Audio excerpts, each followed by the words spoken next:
Good morning everyone, welcome to enlighten tutorials. आज के video में हम लोग Bangalore Sahodaya complex association second exam का सेक्शन ई देखेंगे, जिसमें क्वेश्चन नंबर 37 को देखेंगे। Carbon is a versatile element that forms the basis of all living organisms and many of the things we use.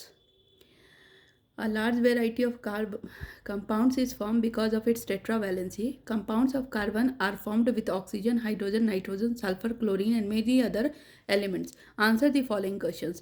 Distinguish between saturated and unsaturated hydrocarbons. तो सबसे पहले saturated और unsaturated क्या होता है, उसके डिफरेंस को देखेंगे। तो सी saturated hydrocarbons includes all alkenes, ठीक है, and in unsaturated hydrocarbons all alkenes and alkynes will come. Second, there will be a single covalent bonds. See, in alkenes the bonds between carbon and hydrogen is always single bond, but in unsaturated okay, it is with multiple covalent bonds, ठीक है. So unsaturated hydrocarbons is with multiple covalent bonds. Okay. Now second, unsaturated hydrocarbons are less reactive because it's all the bonds are already completed, ठीक है.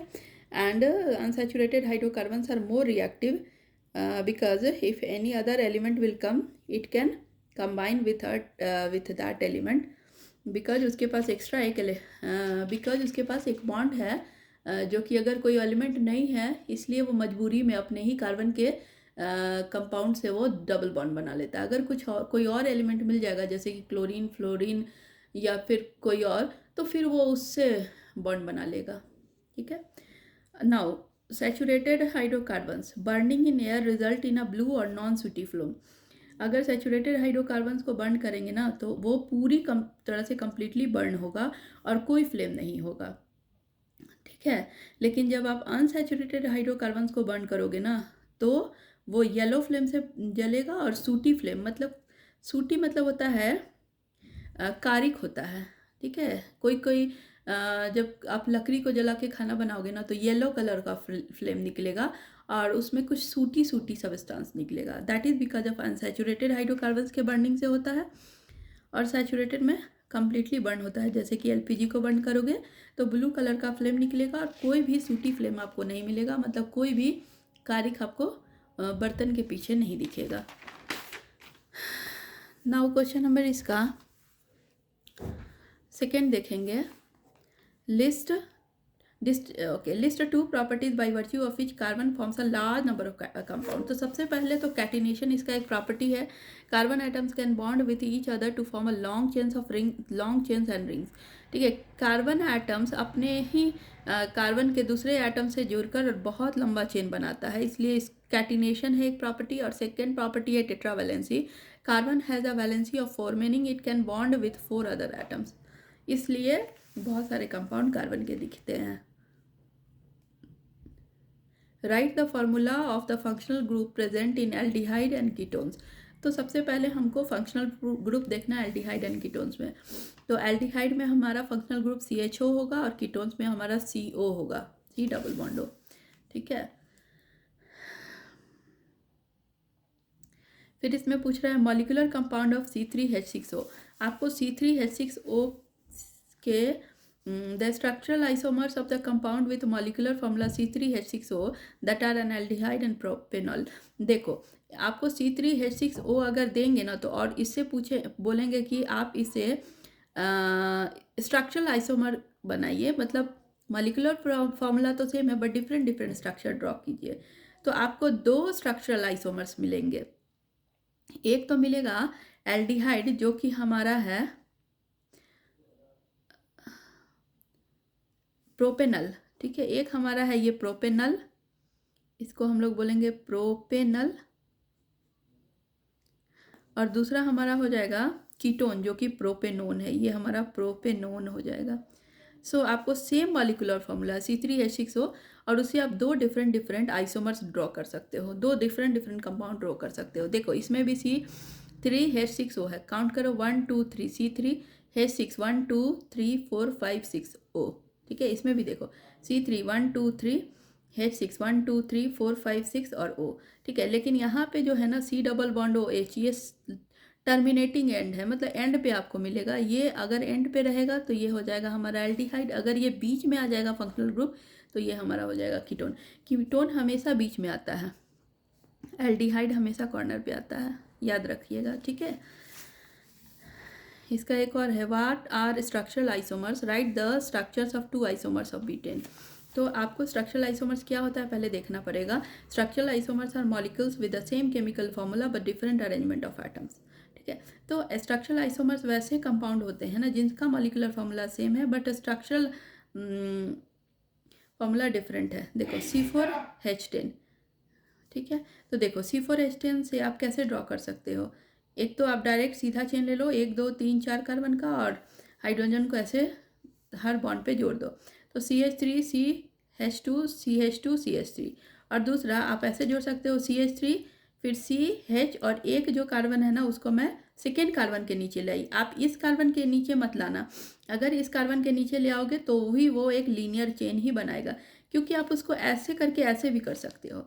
इसलिए आप first वाले carbon पे कोई भी ब्रांच नहीं बनाओगे, आपको सेकेंड वाले कार्बन पे बनाना है अगर 3 कार्बन के मॉलिक्यूल्स है तो, ठीक है।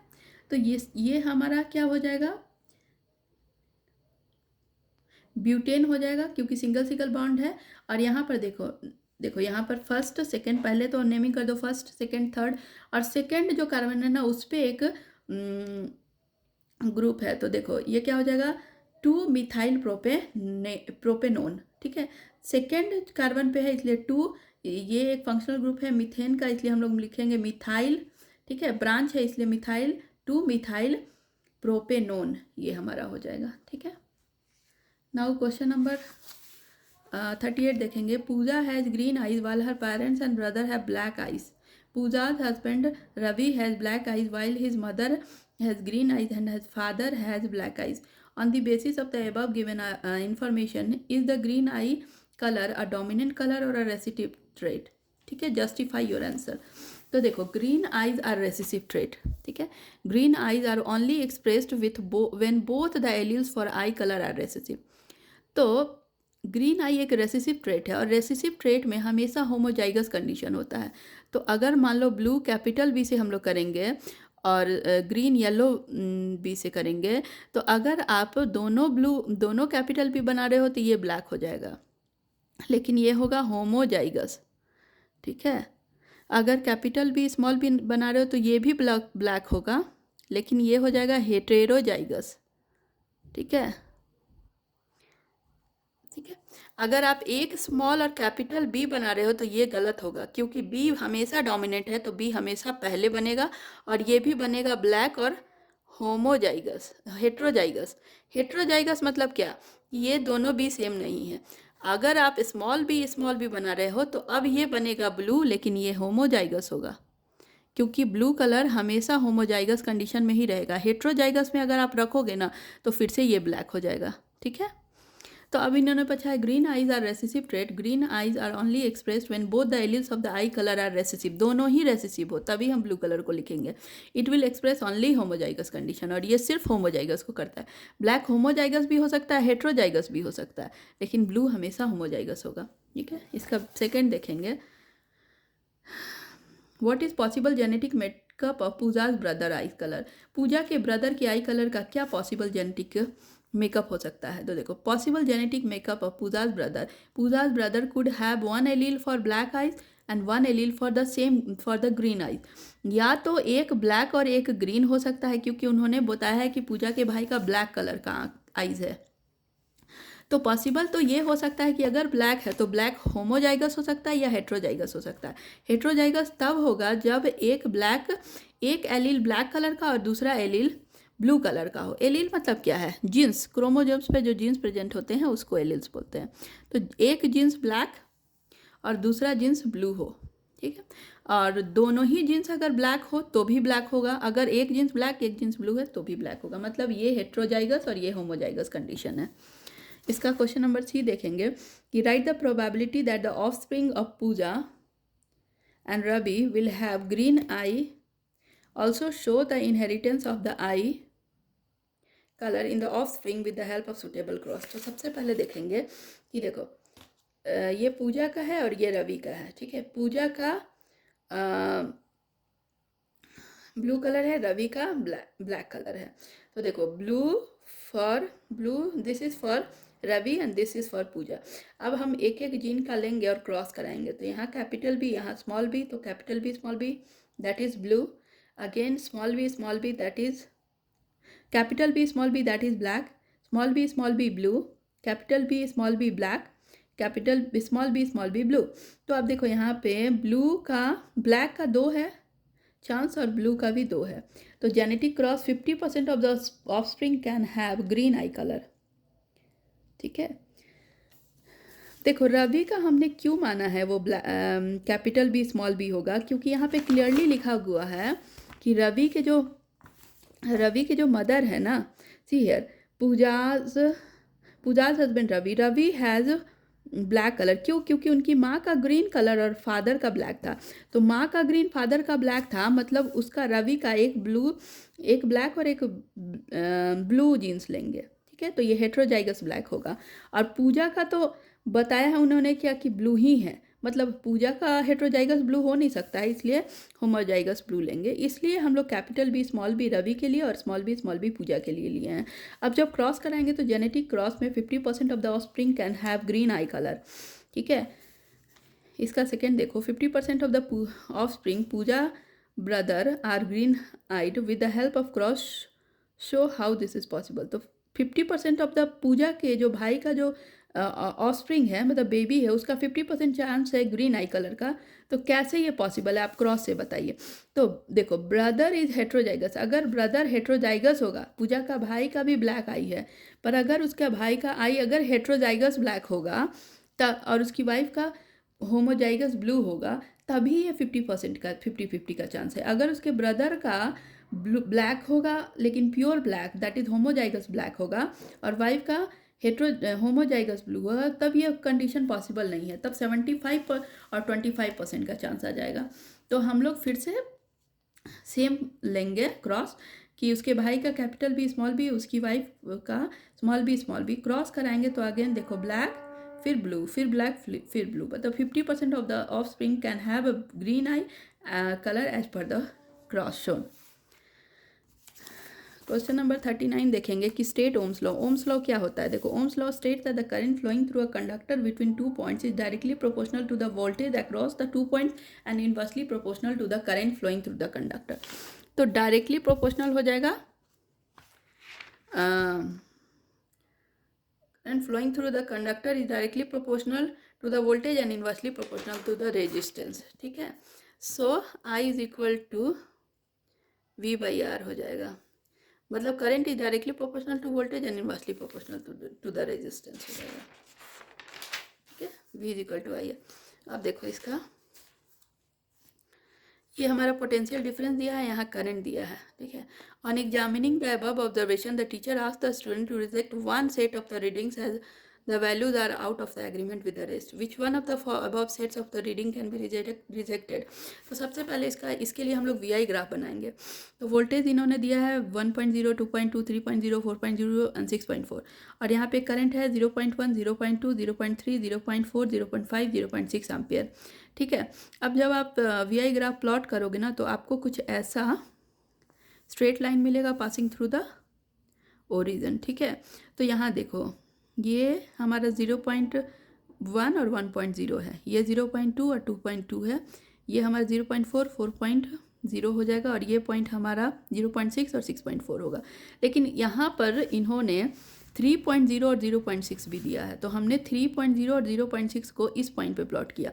लेकिन जब एक स्ट्रेट लाइन प्लॉट करेंगे तो ये हमारा रिजेक्ट हो जाएगा पॉइंट, क्योंकि ये स्ट्रेट लाइन के अंदर नहीं आ रहा है। तो यहाँ पर देखो, in this Ohm's law experiment the student should reject the set of readings with a current 0.6 ampere and a potential difference 3.0। तो आर इफेक्टिव हम कैसे निकालेंगे? देखो, तो इन्होंने पूछा है क्या, अब हम लोग जो रिजेक्ट किए हैं वो हम लोग डिस्कस कर चुके हैं।